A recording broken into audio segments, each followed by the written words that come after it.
thanks to the people in uniform. It makes me feel at home. Thank you very much.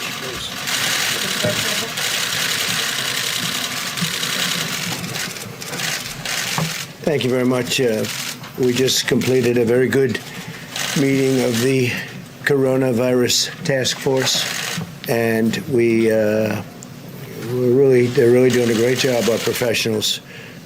The results are very, very good. And when you compare this to what's happening around the world, we're very proud of our people.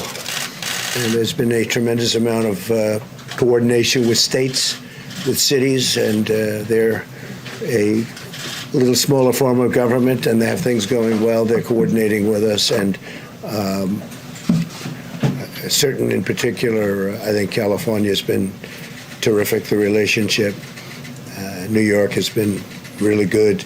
We've had some really good relationships in terms of especially the hotspots, and we're focused on those hotspots. Some areas we don't have no problem whatsoever, and we hope to keep it that way.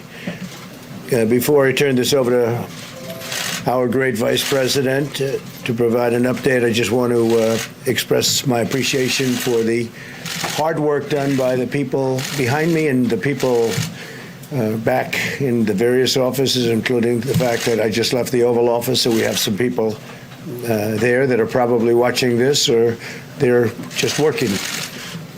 We're using the full power of the federal government to defeat the virus, and that's what we've been doing. Last week, we secured an initial $8.3 billion from Congress for the coronavirus, and that was quickly done and very efficiently done. I want to thank all members of Congress. Yesterday, I declared a national emergency, which was a very big deal because it opened up avenues that we would never be able to open up without it, and it will make more than $50 billion available to us immediately in disaster relief funds, and that's available for states, territories, and local governments. So that was really, really good. We also reached an agreement yesterday on a new legislative package that will provide strong support for American families and communities in dealing with the coronavirus. So it was done very, very bipartisan. It was very nice to see it. Probably the cooperation. I want to thank Secretary of Treasury, Steve Mnuchin, who did a fantastic job and worked with Nancy Pelosi and their representatives, and it was really great. It worked out very well, and a lot of people are benefiting by it. A lot of provisions in the bill, which they're going to be discussing with you today, and they're tremendous provisions, so that's something that we should talk about. I was honored to see that the stock market, you were mostly there with us, set a record in a short period of time, over a 45-minute period, that we had the press conference yesterday in the Rose Garden. That was a record, an all-time record. I think we should do one of them every day, perhaps. How about 5 times a day? We'll do one 5 times a day. But that was something to watch, and I had no idea. We walked back. I said, so how did that work out? They said, sir, you just set a new record in the history of the stock market. So that was pretty good. And those great companies that were there, they couldn't have been too unhappy either when you think about it, because they're all very big publicly listed companies. So they did a good job. And more importantly, they're going to do a good job. When you look at CVS and Walmart and all of the tremendous people that were there yesterday, these are the biggest and the best, and they're opening up their facilities. They're right now, literally working right now on doing something that's never been done before to the extent that we're doing it. And so we're very proud of them. Also, the bill provides for free coronavirus testing for all Americans who should be tested. So people that are getting tested are getting this free. They don't have to pay. A lot of people said, gee, it's a lot of money. And it is. It's a pretty complex test, actually. And it costs money. And it's being provided free, so people don't have to worry about that. It also provides paid sick and family medical leave for those who need it, including for those who have the virus, for caregivers, and those looking after children affected by school closures. So that's all taken care of also. And we'll continue all of these different actions. We have other things planned. We're going to also be working with companies that are affected financially. Our country is in the best financial shape. We've so different than in the past over the years. If you look at some of the real big crises we had, it was financial problems and different things. We now are in very, very strong financial shape with all of the trade and all of the other things that we've been doing. It's been pretty amazing. We hope the Federal Reserve will finally get on board and do what they should do, because we're doing things that they should be doing, frankly, and we can all do them together, but they should be much more proactive. Other boards and other countries and people representing those countries are taking a much more aggressive action than our Fed, and for the most part. So we'd like to see the if you look at central banks yesterday, what they did, we want to see our Federal Reserve be much more proactive. It's important, but in the meantime, we're doing things that have been really well received. And I guess you saw that yesterday at the end of the day with what we've done. We have a lot of things to tell you in terms of respirators, in terms of all of the different things. Or the masks are being made by the millions and millions. We have plenty now, but we're ordering for the millions. We're ordering worst case scenario. We always say worst case scenario, and that's where we're going. So I just want to thank everybody. I think the press has been really, over the last 24 hours, I think the representation's really been very fair for the most part, been very fair. We're all in this together. It's something that nobody expected. It came out of China, and it's one of those things that happen. It's nobody's fault. We all will solve this problem. We'll solve it well. I think the American people have been incredible in the way they've acted. There's been, and if you look at companies and sports leagues and all of the things, what they've done is just something very special without being told necessarily. In some cases, perhaps they were told, actually. But for the most part, they want to get it over with. They want to get it over with quickly and with very little death. As of this moment, we have 50 deaths, which is a lot of good decisions were made, or that number could be many times that, but that's based on a lot of good decisions. One or two in particular. You know that Europe was declared the hot spot yesterday, a big hot spot, and number one, and we made a decision quite a bit prior to that, but we saw what was happening. But if you have any questions, this group will be very happy to do it. But I just want to say they have been, led by Mike Pence, they have been incredible, the job they do. They're working 20 hours a day. This man is working 20 hours a day, or maybe more. Is it more? I think it's more. Tony has been working, I'm just looking at this whole group, and we've created a number of new stars, including the gentleman right behind me. I watched him the other day. It was such a fantastic job you did, and I really appreciate it. But they're going to be answering questions, and we have a lot of new information, so I think you'll find it very interesting.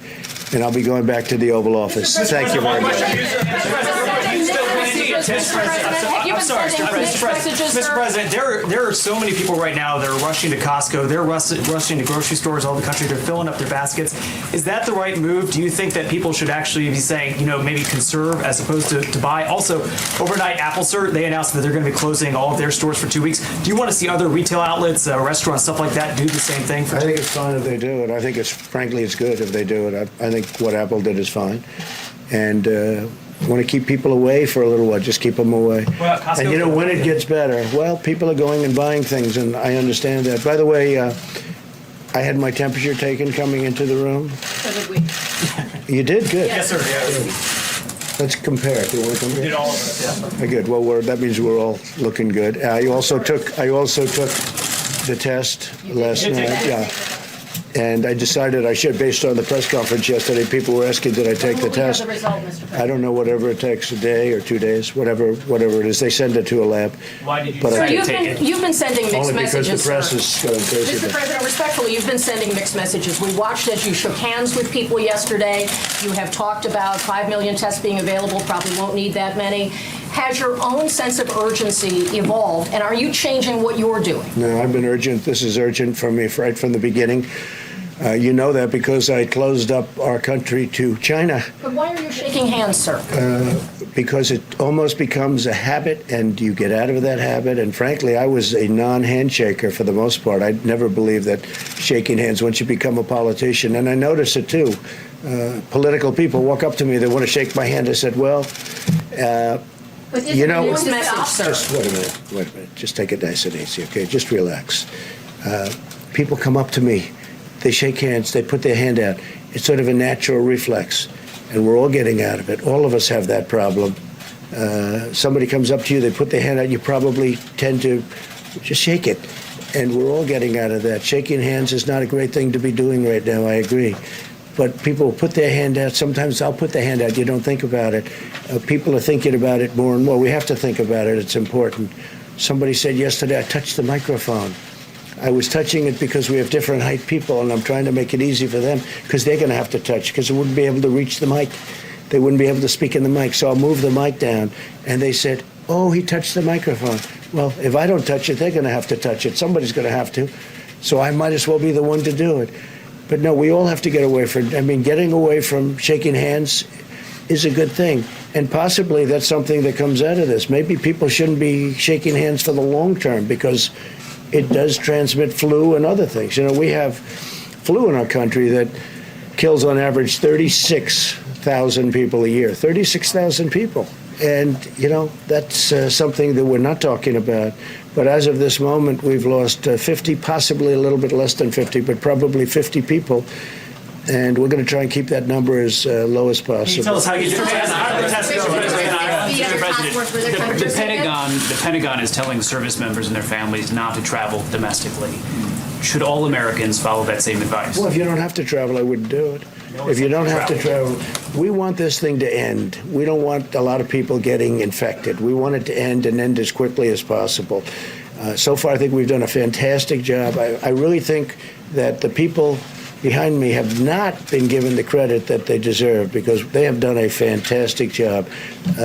When you see all these school closures, the school closures are very important, but it causes a lot of problems. The bill that we signed yesterday takes care of a lot of those problems with children staying at home and the parents are working. Now we take care of that issue with what we passed last night. Now it has to go through the Senate. I have to sign it, but that will happen. But I'm now going back to the White House. You have great professionals, and if there's anything that comes up, if there's anything...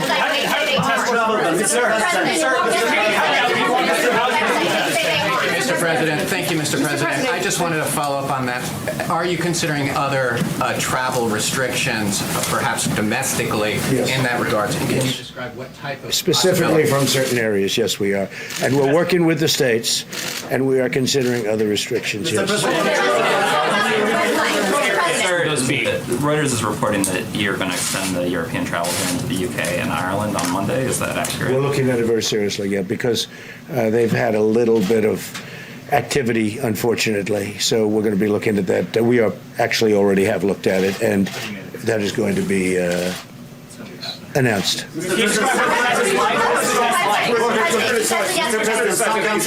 just criticized the Fed yet again. If I could just get a little clarity on your thinking on this. It's been a hallmark of your presidency. You're always going after the Fed. If you feel so strongly about it, why don't you dismiss the chairman, or do you think you're powerless to do so? No, I think I have the right to do that, or the right to remove him as chairman.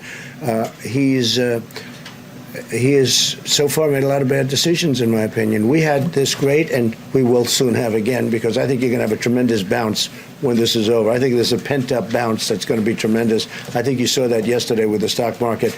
No, I'm not happy with the Fed because I think that they're following, not leading. We should be leading. I'm not happy because if you look at the central banks of other central banks, largely they're lower than us, their rate. And their equivalent of the Fed rate is lower. In some cases by 2 points. In some cases, that's a lot. in some cases very substantially. And I thought that the Fed would be and should be much more proactive as opposed to following. Our Fed is following. We have the #1 currency in the world by a factor of many times, as you know. We have the currency, we have the power, we have by far the strong currency. Also, you look at the dollar, the strength of the dollar. Our Fed is not doing what they should be doing. We shouldn't have a Fed rate that's higher than our competitor nations. You look at Germany, they're essentially under zero. They're negative. There are many countries negative. Japan is negative. Germany is negative. Others are negative. And we're paying higher interest rates. And what I'd like to do is, frankly, refinance our debt. We could refinance our debt very easily at a much lower rate. We have some tremendous opportunities right now, but Jerome Powell is not making it easy. No, I have the right to remove. I'm not doing that. No, I'm not doing that. I have the right to also take him and put him in a regular position and put somebody else in charge, and I haven't made any decisions on that. Okay. Thank you.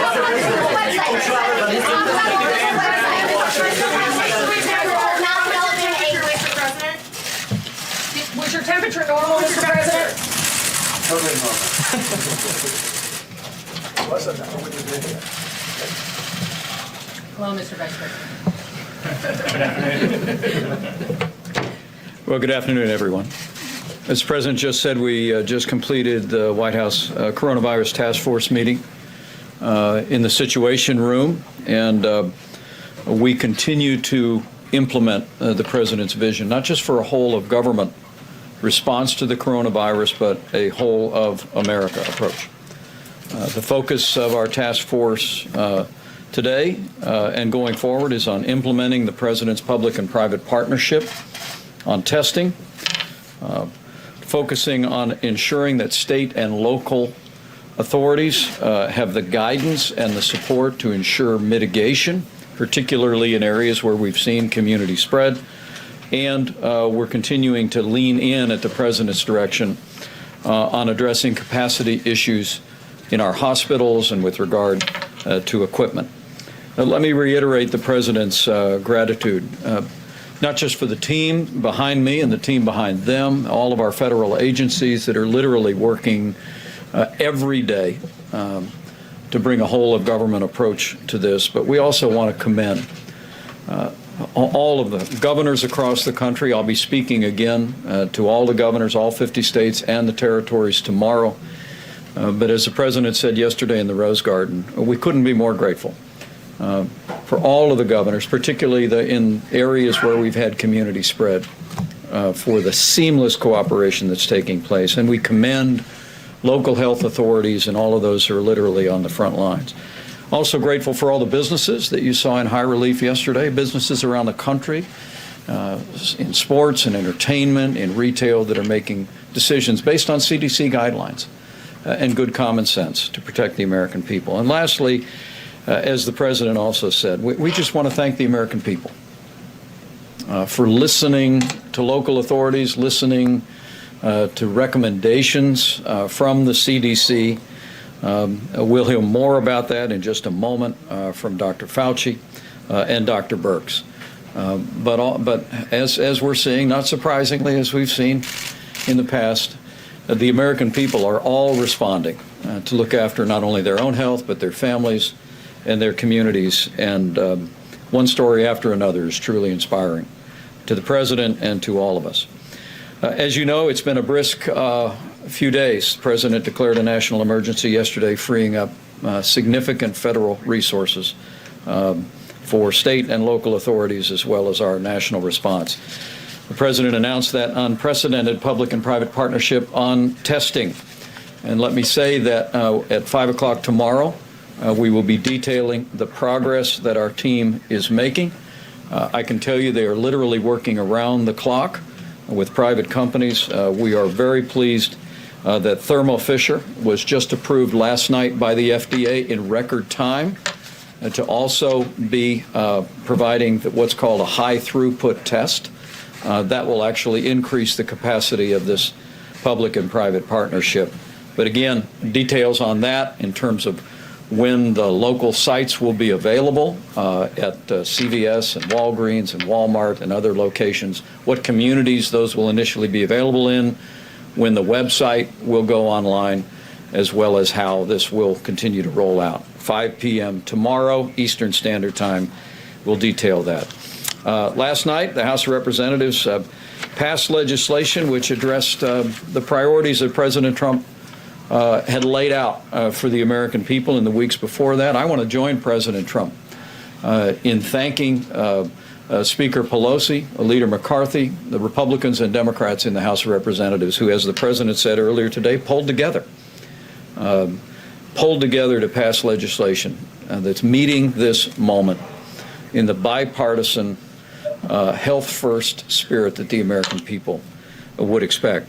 The Secretary of the Treasury will detail the legislation, but to be clear, the deal that passed the House last night will head to the Senate early next week, delivers on the President's plan for strong health and economic support, particularly focused on those most impacted, including hardworking blue-collar Americans who may not currently have paid family leave today.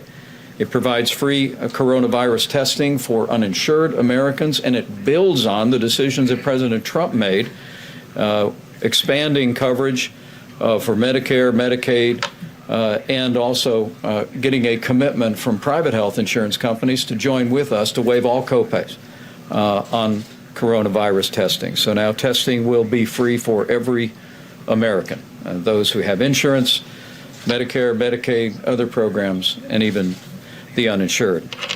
The legislation also establishes tax credits that the Secretary of the Treasury will describe that will provide paid sick and family medical leave for coronavirus-related employment interruptions. I expect Dr. Birx and Dr. Fauci will reiterate this. If you are sick, now you need not be concerned. If you're an hourly wage earner in America, you need not be concerned about staying home. If you're sick, stay home. You're not going to miss a paycheck because of this legislation that's moving through the Congress. We'll make sure that your employer, including small businesses, have the ability to provide paid leave to you. This also provides funding and flexibility to ensure that senior citizens, women, children, and low-income families have access to emergency nutritional assistance, and it incentivizes states to ease access to employment benefits. Again, the President and I are profoundly grateful for the bipartisan spirit that drove this legislation, and let me also say how grateful we are with the Secretary of the Treasury and the long hours that he put in negotiating this measure. Let me say also last night at midnight, the Department of Homeland Security implemented the President's decision to suspend all travel from Europe, passing through 13 airports. Acting Secretary Wolf will detail the implementation of that. To be clear, countries where we have suspended travel under Section 212F, Americans may still return to the United States. Legal residents may still return. They are being screened at some 13 airports as we speak.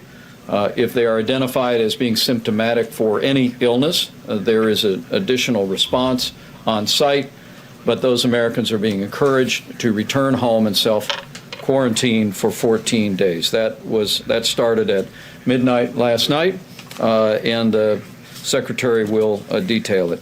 In a few moments, I'll ask Dr. Fauci to update us on cases, as well as current CDC guidance for all Americans. And all of you are already aware that this week we issued specific guidance to about a half a dozen states where we've seen community spread. Dr. Birx will touch briefly on the public-private partnership testing plan and also speak about what the data is showing at this moment about the best guidance for every American. Acting Secretary Wolf and I both want to join the President in commending the cruise line industry. They made a decision yesterday. 85% of all the domestic cruise lines announced that they would be suspending cruise line operations for a period of 30 days. And Chad Wolf will explain to you the importance of that decision. We want to commend the cruise line industry for working with us. And as we met last week on this day with cruise line industry executives, we're going to be working very vigorously over the next 30 days to implement new policies that will ensure that when the cruise lines start back up, they'll be safer and healthier places than ever before. But a great industry American people love it and enjoy it, and we're going to make sure that it's there for many, many years to come. Also, as the President just foreshadowed in our task force meeting today, the President has made a decision to suspend all travel to the United Kingdom and Ireland effective midnight Monday night Eastern Standard Time. Chad Wolf will describe the details of that, but again, as the President just suggested, all of our health experts presented information. Dr. Fauci will reflect on some of those numbers, made a unanimous recommendation to the President that we suspend all travel from the UK and Ireland. That will be effective midnight, Monday night, Eastern Standard Time. Again, Americans in the UK or Ireland can come home. Legal residents can come home, but as the Secretary will detail, they will be funneled through specific airports and processed. We continue to emphasize that the risk of serious illness for the average American remains low. But the data shows that seniors with serious underlying health conditions are our most vulnerable population, the people most susceptible to serious medical outcomes. Seema Verma in a few moments will talk about the President's decision yesterday to restrict all visitors in all nursing homes around the country and other measures that we have taken. But it's so important. It's so important for all of us who are blessed with having senior citizens in our family, like my 88-year-old mom. Let's look after seniors with serious underlying health conditions and make sure that every American around them is practicing the best kind of hygiene, the best kind of measures to ensure that they're not exposed. We'll hear also from Dr. Carson and the Surgeon General before we wrap up and take some questions. With that, let me recognize Dr. Tony Fauci for an update on where we stand and recommendations and guidance. Thank you very much, Mr. Vice President. Just a quick review of the numbers as of late afternoon yesterday. Let me start off quickly globally, and then we'll go to the United States. Right now, there are 129 countries that have involvement with coronavirus. Globally, the numbers are 132 plus thousand. So it's a little bit more than 132,000, about 7,500 of which are new cases. Importantly, and this is something we've mentioned over the last couple of days, that if you look at what was formerly the main feeder of this coronavirus outbreak was China, they have 80,000 or 81,000 new cases, but only 11 new cases and only 7 new deaths. Things have switched over now to outside of China, which has actually triggered our decision, the decision of the President, to do the travel restrictions in other areas besides China. And I think it's important to recognize that, because when this is all over and it will end, you will see a curve of how the coronavirus outbreak evolved. It's not going to be a unidimensional or homogeneous, because countries are going to do this and then that. We've seen it already with China. We're starting to see it with Korea, which brings us now to what we can expect in our own country. So if you look at the domestic cases, there are about 2,226, including the repatriations, 50 deaths, 532 new cases, and 9 new deaths, which means we have not reached our peak. Now, we will see more cases and we will see more suffering and death, predominantly, as the Vice President said, among the vulnerables in our society, the individuals with the conditions that we spoke to and the elderly. But built in that is a challenge. And the challenge is we still have the opportunity to influence the course of that curve. So what we would like to see is that when this is all over, our curve was not like that. Our curve was like this. So that's the reason why we're implementing the things we're talking about. And finally, I just want to make a comment about yesterday. You know, as a physician, which is what I primarily am, who takes care of patients every day before I was doing this, is that there are things that happened yesterday that I think are going to be really important to the people out there who are going to be impacted by this, but particularly by the physicians. And that is the President declaring a state of national emergency, because that will be what I thought the word that I use is essentially unshackling us from any of the things that are going to get in the way of our implementing, particularly the new powers giving to the Secretary of HHS, Alex Azar, and the departments within his agency, particularly CMS, which you're going to hear about shortly. And within that group, particularly the nursing home situation, which we've really got to protect. The other thing is we always get asked about testing. You saw the CDO out there. Now it's all systems go. Let's look forward. The responsibility is going to be with us, but also with them.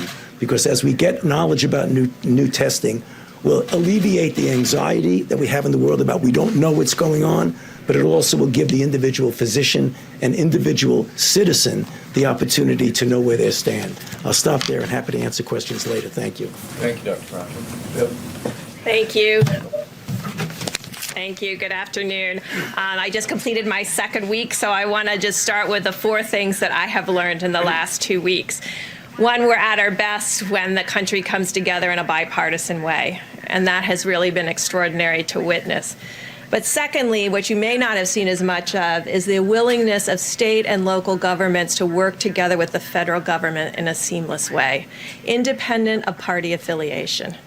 The third thing has been the remarkable decrease in bureaucracy and red tape in order to get us to where we are today. This is particularly evident in the CDC. And then finally, the understanding that in order to unleash and serve every American, we have to create public-private partnerships that bring together the extraordinary strength of our private sector. So when we saw issues with testing, and again, I want to remind everyone, it was a surveillance system that was set up by public health institutions in the United States, our CDC, to be a surveillance test. We then, because there was no other, moved it to a diagnostic test. But now we have the full power of our testing capacity. What do I mean by that? We're looking at what it will take to have consumer access, and that's what the private sector is bringing to us. Secondly, we had to have automated high-throughput testing because we want the American people to be able to get their results quickly, and you've heard from Roche and Thermo Fisher that access. But finally, we want to make sure that patients get results. And that was what's critical in that bill yesterday on reporting and requiring reporting, because obviously as we decentralize, as we move out of state and local laboratories, public health laboratories, as we move out into the hospitals and the communities, we need to know about the test results so that we can focus resources where they're needed the most. Finally, I want to conclude with something that's very important. When you are tested, and our results look very similar to South Korea now to date, where South Korea, 96+% of people with symptoms were negative. That means also that they had respiratory symptoms. Let's remind all of us, most respiratory diseases are contagious. So if you have any respiratory symptoms, you want to protect yourself and treat yourself, but you also want to protect others. And so let's everyone assume when they have a respiratory illness that you have a contagious illness, because if it isn't allergies, it's contagious. And let's use those precautions across the board. And let's, when you get a negative test, that means you're negative that day. That doesn't mean that you couldn't get the virus spreading overnight, because it replicates in your nose and your nasal secretions, and you would have a positive test tomorrow. So if you have a negative test, that doesn't mean that you can discontinue precautions. It doesn't mean you can start taking risks because you were negative. So let's ensure that if you had symptoms, you are contagious. Let's treat yourself as being contagious. And if you have a negative test, let's make sure that you're still protecting others from whatever you do have, and that doesn't reassure you personally and you take additional risk. Finally, I just wanted to conclude with a group of clients and patients that we are all very worried about. These are individuals that we call long-term survivors from HIV that are here across the country that have survived more than 4 decades with HIV. Many of them still carry a level of immunocompromise. To all of them out there, please take care of yourself. Please ensure that you're doing everything possible to ensure you don't get exposed. Thank you. Thank you, Deb. Great comments. Mr. Secretary, on the legislation that passed the House. Thank you, Mr. Vice President. So first, in particular, I want to thank Kevin McCarthy and Kevin Brady and all the Republicans on the House side who worked with us round the clock. I'd also like to thank Mitch McConnell and his team who were providing us input as well. I especially want to thank Speaker Pelosi, who was literally available to us round the clock for the last 3 days. And also want to just thank the Vice President and the President, who were very specifically involved in the details with us and providing guidance. So I will just highlight some of the issues here. The first thing I would just say is this delivers on what the President announced in his speech the other night. Obviously, people who need to be quarantined and people who have the virus, we want them at home, and we want them to continue to get paid. We don't want to be in a situation where they fear not getting paid during this 2-week period of time. So the first thing that this does is it creates a very seamless process for people that work for small and medium-sized businesses. They will continue to get paid by their employer. They don't have to worry about big government and coming to big government to get their checks. They will continue to get paid. We were also very sensitive to small and medium-sized businesses. Many of these businesses covered sick pay, but they're going to have many more people that may be on quarantine than normal sick pay, and we didn't want them to have to bear the cost. So 100% of the cost for these limited situations will be taken care of by the federal government. And then finally, we wanted to think of, again, as I said, how do we deliver money to the people in the quickest way? We didn't want to take 6 months to implement some government system. So I want to thank everybody at the IRS. The way we're able to do this, again, the IRS will issue tax credits. For most employers, they'll just deduct the money from what they owe us. But I want to emphasize, for small and medium-sized businesses that have cash flow problems, we will issue guidelines. You'll be able to come to the IRS, get the money in advance so you don't have cash flow issues. So we were very careful in balancing, making sure that people got paid with not creating undue burden. We also will have unique circumstances where schools are closed. In many places, parents may be able to telecommute and take care of their kids and continue to get paid for their companies, but in certain circumstances that parents have to be home to take care of youngsters or elderly people, again, we wanted to ensure that they had the ability to do that. And as the Vice President mentioned, for kids that received meals in schools, the schools are closed, we wanted to make sure that those kids would continue to get lunches paid for. I especially want to thank the task force. 2 things that were very important to us in this. There's a provision as it relates to masks. We can now ramp up to 30 million masks a month, and we wanted to make sure there was free testing, but there's also a provision that the states will communicate back to CDC these results. So we will very quickly get those results. Last thing I want to say is I thank the House for sticking around till very late last night at 12:30. I don't want people to be surprised. We will be doing a technical correction on Monday morning. Despite us working very hard, we had language agreed with the Speaker and with Kevin McCarthy. It didn't get into the final bill. Last night at 12:30, Kevin, the Speaker, and I agreed that they would vote on it and have an agreement there'll be a technical correction. So I don't want anybody to come back on Monday morning and be surprised by that. So again, thank you to the Vice President and the President. And let me also just say, I would describe this as like a baseball game. The first inning was the $8 billion. This is the second inning. We have a lot more we need to do with Congress, and the Speaker and I have acknowledged it. We will be working starting immediately. The airlines industry in particular, no different than after 9/11, has a very unique circumstances. The cruise industry, the hotel industry, I would say we got a lot more work to do, and we very much appreciate the bipartisan support and anticipate rolling things out very quickly. Thank you, Mr. Secretary, and I know the President would want me to say again how grateful we are for all of your efforts on behalf of the American people. Acting Secretary Chad Wolf is going to speak about cruise lines, the current suspension of travel, and the expansion to UK and Ireland. Mr. Secretary. Thank you. Good afternoon, and let me start off by thanking the partnerships that we have with our private sector partners, both in the airline industry and the cruise line industry, for implementing a number of travel restrictions and security orders over the last several weeks and months. As the Vice President and the President have outlined, we have issued new directives denying foreign nationals who have been in certain affected countries, that's been 28 countries to date, from entry into the U.S.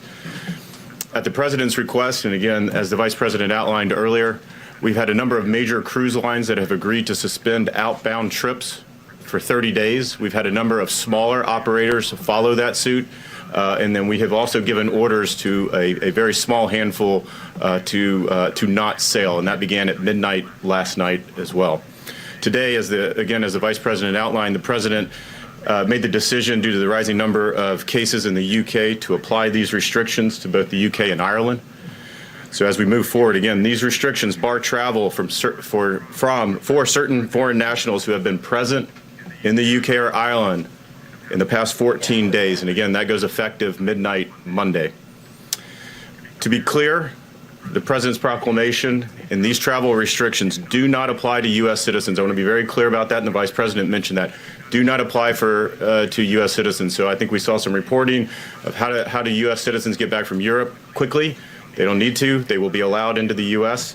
Legal permanent residents, family members under the age of 21, foreign diplomats, and then we have other exemptions that are outlined in the proclamation. Can certainly travel back to the U.S. They will undergo some medical screening and some other questions when they arrive, and then they will be asked to self-quarantine for 14 days. These restrictions to the UK and Ireland, just like the Schengen zone in China and Iran, do not apply to cargo and economic air cargo, maritime cargo, economic shipping, or the like. So let me close again by saying that the President has